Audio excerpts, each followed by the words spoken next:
मतदारर पट्टियिंद स्मृति इरानी ಹೆಸರು ಮಿಸ್ಸಿಂಗ್ ವಿಚಾರಕ್ಕೆ ಸಂಬಂಧಪಟ್ಟ ಹಾಗೆ ಅಮೇಥಿಯ ಪಂಚಾಯತ್ ವೋಟರ್ಸ್ ಲಿಸ್ಟ್ ನಲ್ಲಿ ಅವರ ಹೆಸರು ಇಲ್ಲ. मतदारर ಪಟ್ಟಿಯಿಂದ ಸ್ಮೃತಿ ಇರಾನಿ ಹೆಸರು ಮಿಸ್ಸಿಂಗ್ ಆಗಿದೆ. ಹಾಗೇನೇ ಅಮೇಥಿಯ ಪಂಚಾಯತ್ ವೋಟರ್ಸ್ ಲಿಸ್ಟ್ ನಲ್ಲಿ ಅವರ ಹೆಸರಿಲ್ಲ. ಮೇದನ್ ಮವಾಯಿ ಗ್ರಾಮ ಪಂಚಾಯಿತಿ ಪಟ್ಟಿಯಲ್ಲಿ ಸ್ಮೃತಿ ಇರಾನಿ ಹೆಸರು ನಾಪತ್ತೆಯಾಗಿದೆ. ಮೇದನ್ ಮವಾಯಿ ಗ್ರಾಮ ಪಂಚಾಯಿತಿ ಪಟ್ಟಿಯಲ್ಲಿ ನಾಪತ್ತೆಯಾಗಿರುವುದು. ಗ್ರಾಮ ಪಂಚಾಯಿತಿ ವ್ಯಾಪ್ತಿಯಲ್ಲಿದೆ ಸ್ಮೃತಿ ಇರಾನಿಯವರ ಕಾಯಂ ನಿವಾಸ. मतदारर ಪಟ್ಟಿಯಲ್ಲಿ ಸ್ಮೃತಿ ಹೆಸರು ಸೇರ್ಪಡೆಗೆ ಬಿಜೆಪಿ ಅರ್ಜಿಯನ್ನು ಸಲ್ಲಿಸಿದೆ. ಉನ್ನತ ಮಟ್ಟದ ತನಿಖೆಗೆ ಆದೇಶಿಸಿದೆ ಅಮೇಥಿ ಜಿಲ್ಲಾಧಿಕಾರಿ.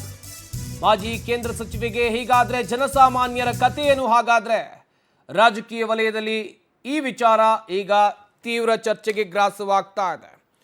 ಉತ್ತರ ಪ್ರದೇಶದ ಅಮೇಥಿ ಲೋಕಸಭಾ ಕ್ಷೇತ್ರದಲ್ಲಿ ಬರುವಂಥ ವಿಧಾನಸಭೆ ಗ್ರಾಮ ಪಂಚಾಯಿತಿ ವ್ಯಾಪ್ತಿಯಲ್ಲಿ ಸ್ಮೃತಿ ಇರಾನಿ ಅವರ ಹೆಸರು ವೋಟರ್ ಲಿಸ್ಟ್ನಿಂದಲೇ ಮಾಯ ಆಗಿರೋದು. ಮೇದನ್ ಮವಾಯಿ ಗ್ರಾಮ ಪಂಚಾಯಿತಿ ಅಂತೇಳಿ ಅಮೇಥಿ ಲೋಕಸಭಾ ಕ್ಷೇತ್ರದ ಮೇದನ್ ಮವಾಯಿ ಗ್ರಾಮ ಪಂಚಾಯಿತಿ ವ್ಯಾಪ್ತಿಯಲ್ಲಿ ಅವರ ಮತದಾನದ ಹಕ್ಕು ಬರುತ್ತೆ. ಆದರೆ ಸ್ಮೃತಿ ಇರಾನಿ ಮಾಜಿ ಕೇಂದ್ರ ಸಚಿವೆ ಅವರು, ಆದರೆ ಅವರ ಹೆಸರು ವೋಟರ್ ಲಿಸ್ಟ್ನಲ್ಲಿ ಇಲ್ಲ. 2019ರಿಂದ 2024ರವರೆಗೆ ಲೋಕಸಭೆಗೆ ಸ್ಮೃತಿ ಇರಾನಿ ಅವರು ಸ್ಪರ್ಧೆಯನ್ನು ಮಾಡಿದರು.